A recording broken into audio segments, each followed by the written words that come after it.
नमस्कार। अनादि टीवी में आज बात उस विषय पर जो त्रिकाल जैसा है, यानी पास्ट, प्रेजेंट और फ्यूचर वाला। पास्ट यानी भूतकाल में 1993 के आसपास मध्य प्रदेश कांग्रेस में बड़ा घटनाक्रम हुआ था। पार्टी ने सभी को चौंकाते हुए उस समय के सांसद परसराम भारद्वाज को मध्य प्रदेश इकाई का अध्यक्ष बना दिया।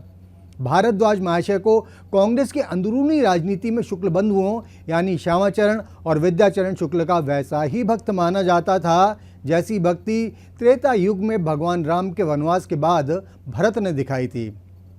भारद्वाज बतौर अध्यक्ष मीडिया से रूबरू हुए और एक सवाल उनसे दन्न से दाग दिया गया, वो ये कि क्या भारद्वाज रबर स्टाम्प की तरह काम करेंगे।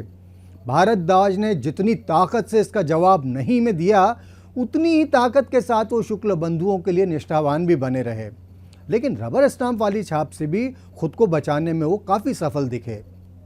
अतीत का हिस्सा बना एक किस्सा इसलिए याद आ रहा है कि कांग्रेस के वर्तमान प्रदेश अध्यक्ष जीतू पटवारी अपनी निर्गुट वाली छवि के बाद भी गुटों में जिस तरह पिस रहे हैं, वो हर ओर चर्चा का विषय बना हुआ है। ताज़ा मामला ये कि पटवारी ने राज्य में अपने पैनलिस्ट और प्रवक्ताओं की लिस्ट को वापस ले लिया है। सूची जारी होने के मुश्किल 2 घंटे के भीतर इसे होल्ड पर रख दिया गया।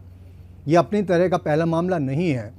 जीतू को इसी तरह अपनी कार्यकारिणी की घोषणा के बाद आनन फानन में उसमें संशोधन करते हुए 100 से अधिक नाम जोड़ने पड़ गए थे। इस बारे में जो कहा जाता है उसके लिए शक शुबह की अधिक गुंजाइश नहीं है और कहा यह जाता है कि पंजे वाली पार्टी में जीतू के हाथ बंधे हुए हैं। उन पर पार्टी के कई दिग्गज नेताओं का दबाव है। इन नेताओं के समर्थकों को नज़रअंदाज करने के चलते ही जीतू को कार्यकारिणी के बाद अब प्रवक्ता और पैनलिस्ट की फहरिस्त के मामले में भी रिवर्स गियर का सहारा लेने के लिए मजबूर होना पड़ गया है। इसे जीतू की कमज़ोरी कहें या मजबूरी, लेकिन सच तो ये है कि किसी गुट से न होने के बाद भी वो परसराम भारद्वाज जितना खुलकर भी काम नहीं कर पा रहे हैं। कांग्रेस के शीर्ष नेतृत्व के लिए भी राज्य के बाकी बड़े नेताओं को अनदेखा कर पाना आसान नहीं है, क्योंकि ये वो नेता हैं जिनकी जीतू से अलग राष्ट्रव्यापी पहचान है, जनाधार है। कोई केंद्रीय मंत्री रहा है तो किसी के पास सांसद और पार्टी की राष्ट्रीय कार्यकारिणी में महत्वपूर्ण काम संभालने का खासा तजुर्बा है। इन मामलों में जीतू का सियासी बायोडाटा भी कुछ हल्का है और इसीलिए बाकी नेता उन पर रह रहकर भारी पड़ जा रहे हैं। त्रिकाल के लिहाज से भूतकाल और वर्तमान की चर्चा तो हो गई। अब भविष्य में झांकने की कोशिश की जाए तो वहाँ बहुत बड़ा सवाल सामने दिखता है।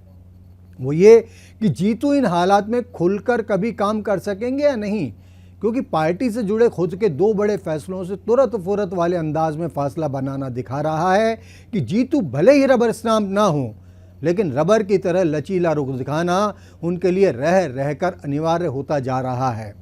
समय होता जा रहा है कि इस बात को यहीं ख़त्म किया जाए। अनादि टीवी मध्य प्रदेश देख रहे थे आप। नमस्कार।